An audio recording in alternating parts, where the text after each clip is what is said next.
Kaya ghost talaga kasi hinahanap natin, hindi natin mahanap. Nagtatago. Kaya, or maybe, with the help of DPWH, they can locate this and they can explain to us kung saan ba at makita na natin yung ghost. Breaking news mga kabayan, may mga bago tayong balita tungkol sa flood control project ng bansa. Para sa ating unang balita, nag-organize daw si Pangulong Marcos ng audit team upang imbestigahan ang flood control projects. Pangalawang anggulo sa balitang ito, nagbigay umano ng initial findings si DPWH Secretary Manuel Bonuan sa isang panayam tungkol sa flood control projects. Pangatlong anggulo, isang matinding pagkadismaya umano ang ipinahayag ng Iloilo City Mayor na si Jerry Treñas tungkol sa palpak daw na flood control projects sa kanilang lungsod. Para naman sa pang-apat na anggulo, nagpahayag ang palasyo na siguradong pananagutin ang mga kontratistang sangkot sa irregularidad ng flood control. Sa panglimang anggulo, pinaiimbestigahan ng Department of Public Works and Highways ang mga flood control projects sa bansa bilang tugon sa mga ulat ng kapabayaan at anomalya. At para sa huli nating anggulo sa balitang ito, nagpahayag ang anak ng Pangulo na si Sandro Marcos. Hindi daw makakapagsiyasat ang Kongreso dahil may koneksyon ang ilang miyembro sa mga kontratista. Para sa ating unang anggulo, sa gitna ng lumalalang pagbaha sa bansa, inihayag ni Pangulong Ferdinand Bongbong Marcos Jr. ang plano niyang magbuo ng isang independent audit team upang siyasatin ang mga proyektong may kaugnayan sa flood control. Ginawa niya ang pahayag na ito matapos mapansin ang pagkakaroon ng mga proyektong palpak, may depekto, hindi natapos o kaya ay hindi naman talaga na ipatupad. Ayon sa kanya, may mga proyektong tila guni-guni lang dahil wala itong aktwal na implementasyon o resulta sa mga komunidad. Ipinag-utos ni Marcos sa Department of Public Works and Highways o DPWH na isumite ang listahan ng lahat ng flood control projects mula 2022 hanggang sa kasalukuyan, kabilang ang status at contractors ng bawat isa. Bahagi ito ng mas malawak na hakbangin para tukuyin ang mga irregularidad sa paggasta ng pamahalaan sa proyektong pang-imprastruktura. Bilang tugon, sinabi ni DPWH Secretary Manuel Bonuan na sinimulan na nila ang internal na investigasyon at inaasahan ang pagbisita ng mga regional at district engineers sa mismong mga lokasyon ng proyekto para sa beripikasyon. Napag-alaman na malaking bahagi ng 545 billion budget para sa flood control ay napunta lamang sa 15 kontratista. Isang sitwasyon na nagtataas ng alarma tungkol sa favoritism at korupsyon. Bukod pa rito, mahigit 6,000 proyekto ang kulang sa detalye ukol sa kung anong klaseng flood control structure ang ipinatayo, gaya ng kung ito ba ay pumping station, drainage o dike. Upang mapalawak ang partisipasyon ng publiko, inilunsad ng palasyo ang sumbong sa Pangulo website kung saan maaring mag-report ang mga mamamayan sa kahina-hinalang proyekto. Dagdag pa rito, ang audit ay pamumunuan ng isang independent team sa tulong ng Regional Project Monitoring Committees upang matiyak ang transparency at maiwasan ang conflict of interest kung DPWH lang ang mag-iimbestiga.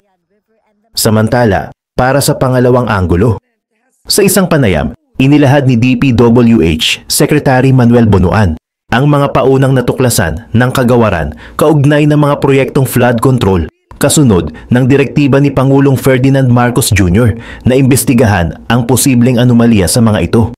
Ayon kay Bonuan, maraming flood control projects sa bansa ang hindi bahagi ng isang mas malawak o Integrated National Flood Control Master Plan. Karamihan sa mga ito ay mga localized interventions na layong agad na tugunan ang pagbaha sa partikular na mga lugar, ngunit hindi sapat upang maresolba ang pangmatagalang suliranin sa pagbaha.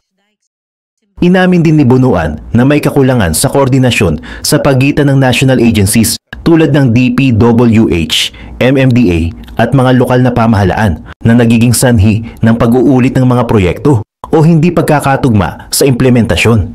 Bukod dito, binanggit ng kalihim na may ilang proyekto na isinisingit sa national budget sa pamamagitan ng congressional insertions na hindi dumaraan sa wastong pagsusuri ng DPWH. Dahil dito, may mga proyekto na hindi sapat ang plano o detalyeng teknikal. kaya't nagiging sanhi ng pagkaantala o mababang kalidad ng pagkakagawa. Dagdag pa rito, libu-libong proyekto ang kulang sa malinaw na description kung anong klaseng flood control structure ang itatayo. Halimbawa, kung ito ba ay drainage system, pumping station o dike. Kaugnay ng pondo, sinabi ni Bunuan na marami sa malalaking proyekto na dapat sanay may suporta mula sa foreign assisted funding ay hindi pa rin natutuloy dahil nasa unprogrammed appropriations pa ito. Sa kabuuan, lumilitaw na maraming proyekto ang hindi naaayon sa long-term strategy para sa disaster risk reduction. Sa ating pangatlong anggulo, matinding pagkadismaya ang ipinahayag ni Iloilo City Mayor Jerry Treñas kaugnay ng umano'y palpak at questionableng flood control projects sa lungsod na may kabuuang halagang humigit kumulang 4 na bilyong piso. Sa isang panayam, sinabi ni Mayor Treñas na marami sa proyektong ito ang hindi natapos, may mga depekto at ang ilan ay mistulang ghost projects o hindi man lang umiiral sa aktwal na lokasyon.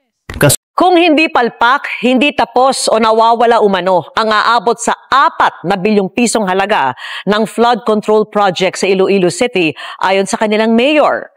At 2 kumpanyang nasa likod ng mga proyekto ang kabilang din sa mga 15 inilista ng Pangulo na naka-corner ng pondo kontra baha.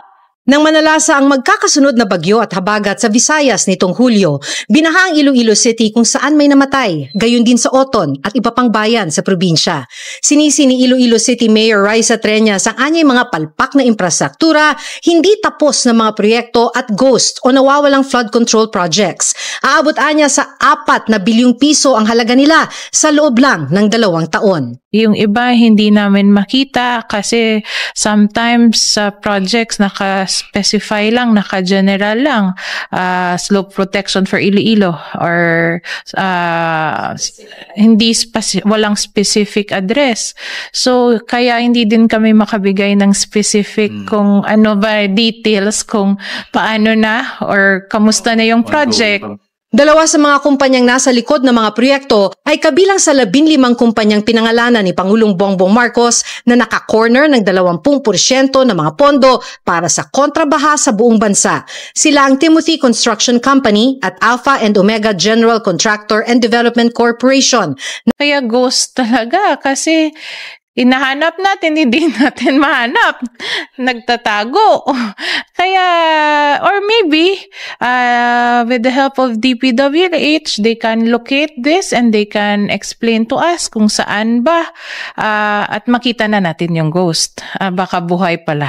Sunod ito ng malalawak na pagbaha sa lungsod nitong mga nakaraang linggo na siyang nagbunsod sa pamahalaang lungsod na busisiin ang mga proyektong dapat sanay nakatulong upang maiwasan ang ganitong sakuna.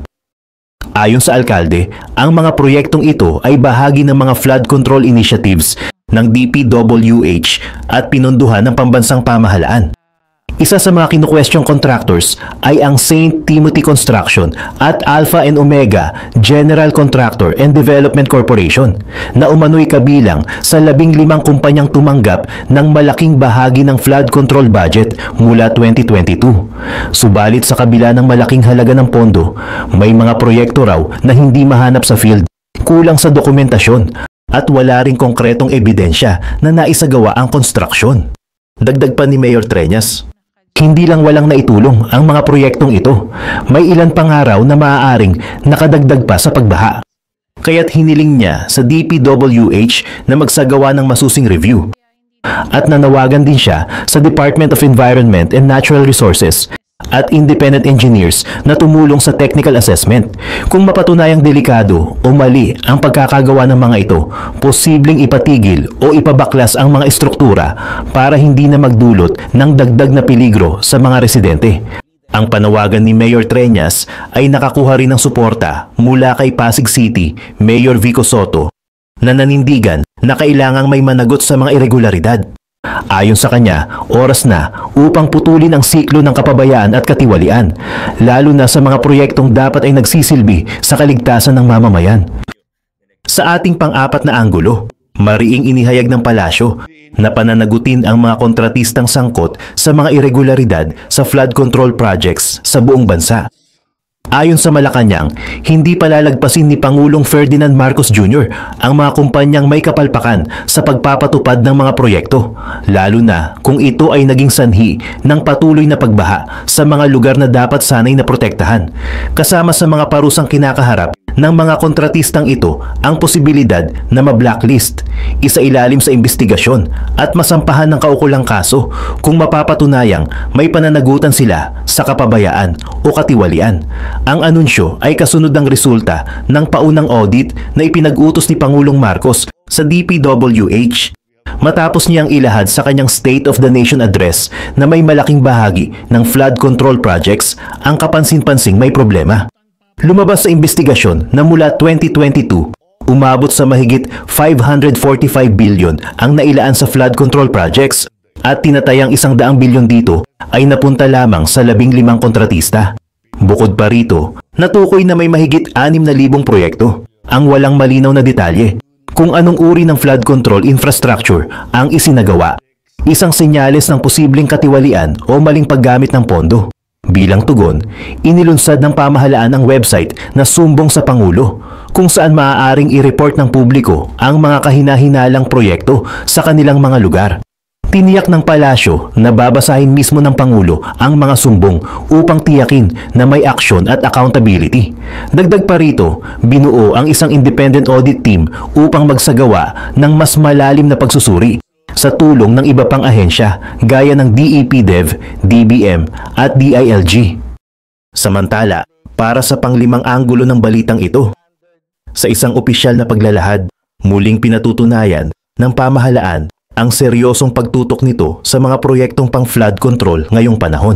Ayon sa direktiba ni Pangulong Ferdinand Marcos Jr. sa kanyang ika-4 na State of the Nation address noong July 28, inutusan niya ang DPWH na maghain ng kumpletong listahan ng lahat ng flood control projects na naisagawa simula noong 2022.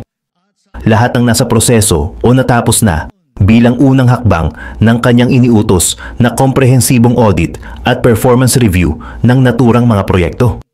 Ipinahayag ni DPWH Secretary Manuel Bunuan na kasalukuyan silang nagkokonsolida ng data mula sa kanilang district at regional engineering offices upang maisumite ito sa Pangulo ng maaga sa susunod na linggo.